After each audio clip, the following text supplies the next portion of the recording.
Dalam hal yang pertama, zat. Secara pembahasan umum dulu. Zat itu apa sih? Ya. Zat itu berarti kan zu atau za atau zi. Yang berarti kepunyaan, bahwa kepunyaan itu sudah ada di diri, gitu loh. Ada pada diri kepunyaan tersebut.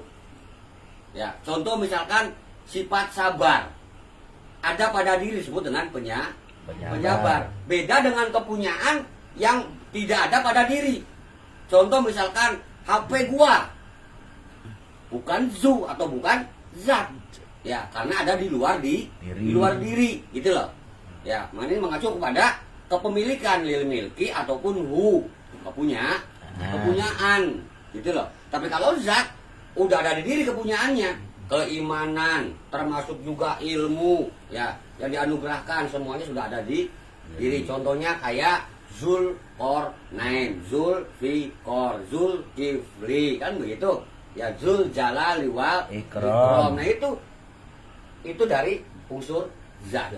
Ya, dan dimaknai dengan zat. Dimaknai konon katanya zat Allah Subhanahu wa taala, bahwa zat ini adalah laisa kamitslihi syai'un, yaitu zat yang memang tidak bisa untuk dipermisalkan dengan sesuatu apapun. Karena secara alam, zaman atau secara waktu, ya, ketika zat ini baru muncul, ini belum ada sifat, belum ada asma, belum ada af'al. Lah permisalan itu setelahnya adanya sifat atau asma atau af'al. Nah, ini zat belum sifat, belum asma, belum af'al. Jadi mau dibandingkan dengan apa, mau dipermisalkan dengan apa? Enggak bisa. Ya, kata orang ono mah Allah masih sendiri katanya. Ya, belum punya temen. Belum punya penggawa pasukan katanya. Ya kata orang ono. Ya enggak masalah ya. Ya mungkin dia tahu kali. Ya.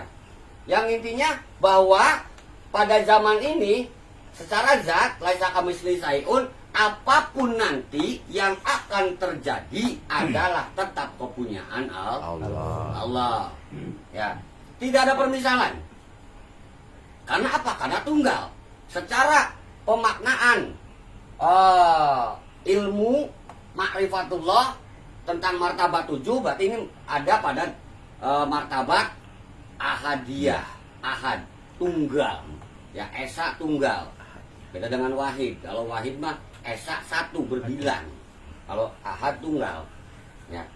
Yang namanya tunggal kan berarti nggak mungkin dibandingkan dengan apa, dibandingkan yang tunggal kok. Ya.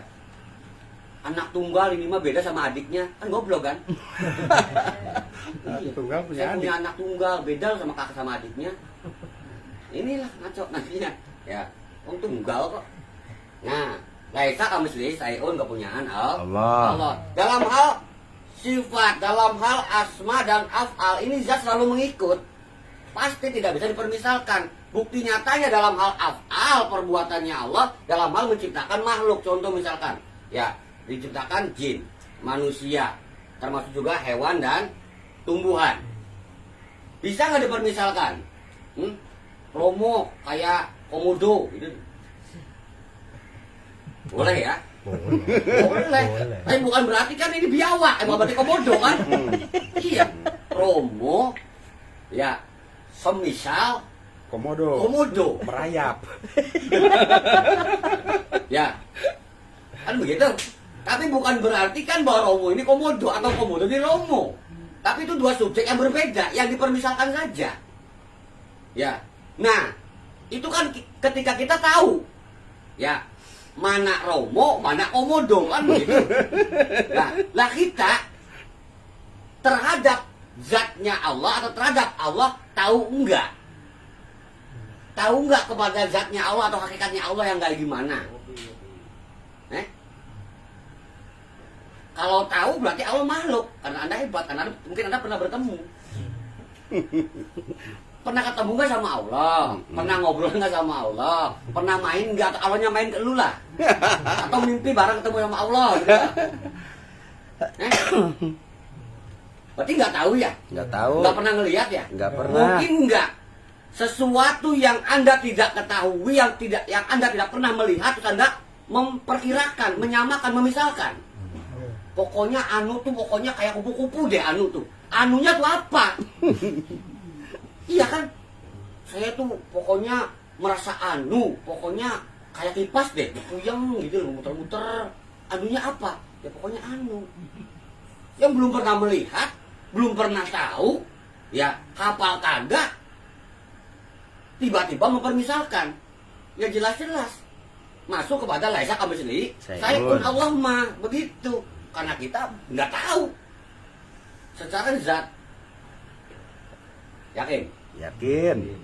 Makanya dalam hal Al-Ahad, suratnya berarti Al-Ikhlas, Qul huwallahu Ahad. Ahad, katakanlah dia Allah yang Ahad. Coba tanya kepada Mbak ibu guru no.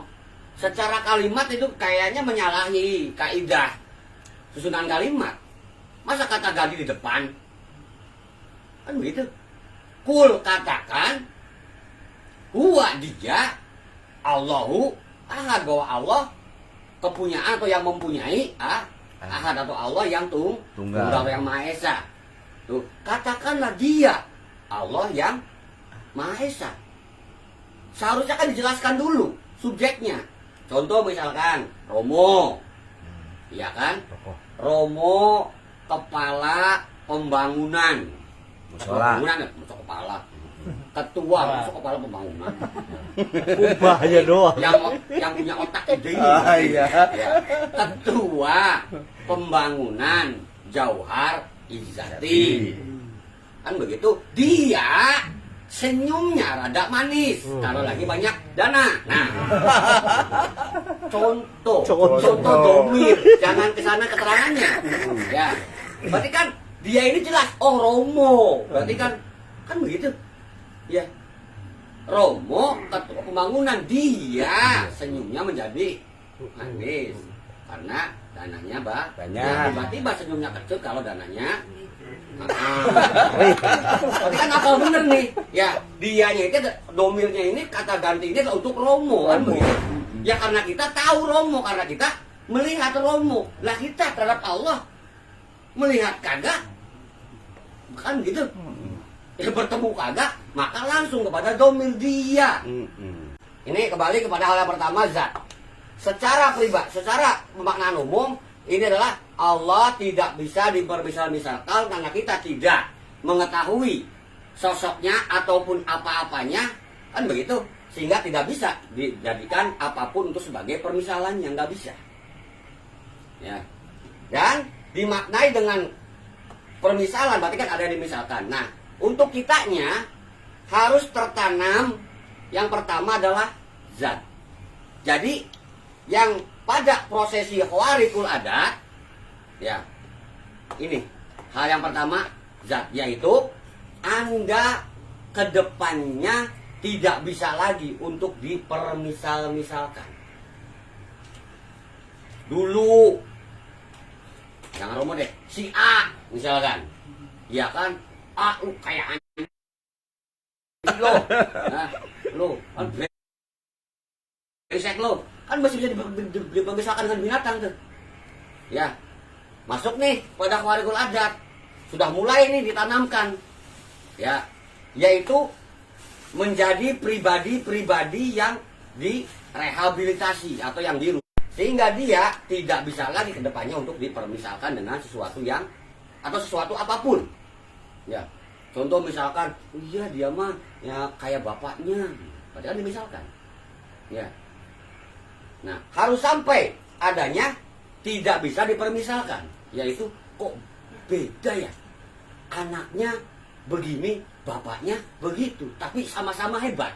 Nah, ini tujuannya nih, ya, kan begitu, paham?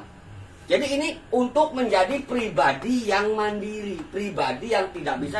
Itu sekalipun bapak dengan anak, ih bapaknya baik, anaknya baik, tapi beda arah gitu loh. Tapi sama-sama baik, bahkan lebih mengharumkan nama bapaknya gitu loh, tanpa meneruskan bapaknya itu secara apa namanya kemampuannya dengan kemampuan yang berbeda tapi nyundul gitu loh.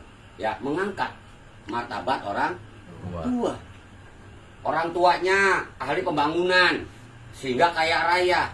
Anaknya nih ahli pertanian, kaya juga, kaya raya juga gitu loh. Itu. Ini menjadi pribadi yang berbeda gitu, masing-masing berbeda. Loh, kenapa yang berbeda? Kapan diketahuinya? Buka tangan kiri kan begitu, tanpa kunci, tanpa asma di situ. Langsung hai tangan. Kalau kamu sanggup menyelamatkan dunia akhirat, kan begitu. Kalau mau nulis, ambil spidol, ambil. Ya iya, enak deh spidol. Ya, kalau mau ngopi, ambil kopi, ambil kopi. Iya, nggak susah kan? Nggak susah. Tapi kenapa giliran hai tangan? Kalau kamu sanggup menyelamatkan dunia akhirat, nekuk satu. Belum ada kerasannya. Nggak ada gerak-geraknya. Ada gerak-geraknya. Ya makanya tadi ya tangan, kalau sanggup menyelamatkan dunia akhirat, ambil kopi. Oh iya. Ambil. Brengsek. Iya. Tanpa doa, tanpa kunci, kita hanya ditalkin gitu loh. Ya, hanya diperintah ikuti omongan. Tinggal susahnya apa? Takut satu, tinggal takut satu aja. Yang mana aja lagi? Yang mana aja lagi? Pas terserah lu. Ya, kalau menurut gua kepret kan. Itu aja wis. Iya. Sambil bawa penggaris loh, ayo. Pambur zaman dulu kan sambil begini nih. Pembur itu. Awas nih. Nah, ini zat nih, begitu nantinya. Sehingga beda-beda masing-masingnya. Ya. Nah, ini ciri tandanya, ciri perjuangannya.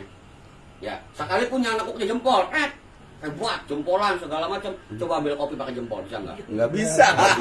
Tetap harus berperan.